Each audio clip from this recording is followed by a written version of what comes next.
I read a very fascinating report about how war can really affect soldiers, and it's quite obvious when you think about it, but war is a very primal state. Pick up a gun, you shoot the enemy, maybe, depending on your job, you are fighting for survival. It's sort of almost like an evolutionary state of survival, and that's it. And people today, we're not really built for this. Soldiers might be trained for war, but we are very emancipated people. Men and women have shared incomes, and they have shared tasks at home, and they share the responsibilities of the children. It's 2024. War doesn't really belong in 2024. What's it like for a guy, assuming that it's a man? We won't always make that assumption. He's hanging out with all of his friends. These are deeply bonded people. They're having life and death experiences together, or they're connected to life and death experiences of other people. It's primal. They're not eating well. They're not sleeping well. They're in temporary accommodation. They don't know what's coming next. All of this stuff bonds people incredibly strongly, or increases their levels of fear, their levels of anxiety, their levels of concern. They may have a friend that's been injured, a friend, God forbid, who's been killed. They may be super frightened about what's going to happen to their family, to other people's families, the bigger picture. There is so much going on in their heads, and at the same time, they're dealing with it in some way in a unit completely outside of the family, which is not normally how people in a relationship work through difficult situations. And then he walks then back he comes in, home. happy homecoming, and she's like, oh, thank God you're here, can you do the washing up, please? Or he goes back to his job that's got nothing to do with life and death or survival. Or he's been pulled away from the unit that has actually been his support during his traumas, therefore it's his resilience unit, and is expected to just pick up where he left off as a modern 2024 man. And by the way, very reasonably so, because she's been suffering too. The children have been suffering too. They've been longing for this. They've been waiting for this. Every conversation's been about,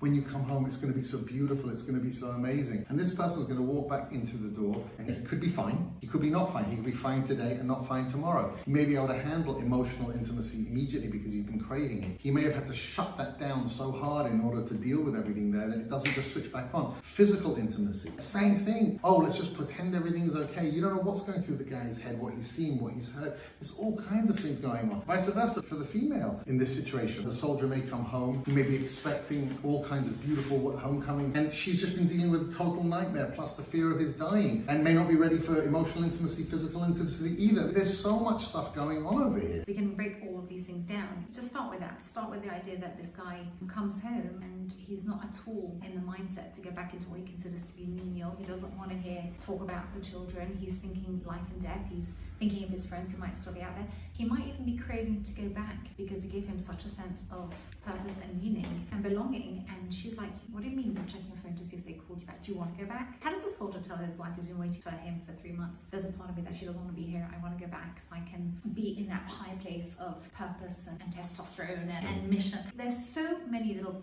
pieces that we cannot appreciate that really add more stress to the stress that war already causes to a relationship. Or for the soldier who comes home and he's looking forward to spending time with his wife, but she's now changed. Maybe he's expecting a hero's welcome, and actually she's kind of resentful that he was out there doing his duty while she was alone during difficult situations. Unprotected. Unsupported in day-to-day. And she may actually have developed real resilience during this time, and actually, instead of having to deal with the way that he used to put the kids to bed, which kind of irritated her actually, but she needed the help and she was okay with it, we've got a dual parent. She's now been doing it on her own in a way that she thinks is much better. And she doesn't necessarily want to relinquish all that stuff. Everything's so much more functional now. Maybe she's been so scared of his death that she's been preparing herself to be on her own forever, and doesn't realize that she's actually pushed out his role or usefulness in her life just in case he doesn't come back. So how does he slip back into that when she doesn't want him or need him? Of course she does deep down, but she's just reoriented things so that she's become stronger and more independent, and resentful for him of all the fears that she's going through. Again, it's not the Nanny McPhee picture that you have where he comes back from war and everybody's happy clappy. Everybody has been through so much, and the re-entry of this couple is not necessarily as smooth as we would like to dream that it is. And I really believe we've been sharing a lot of scenarios over here, but there's not much direction particularly. And I think that the first step that I would like to share on this is, number one, a real process of acknowledgement. And I think that if someone can walk into the house and say, I don't really know how you're feeling, but I can imagine you might be feeling feeling resentful towards me, or really happy that I'm home, not needing the support,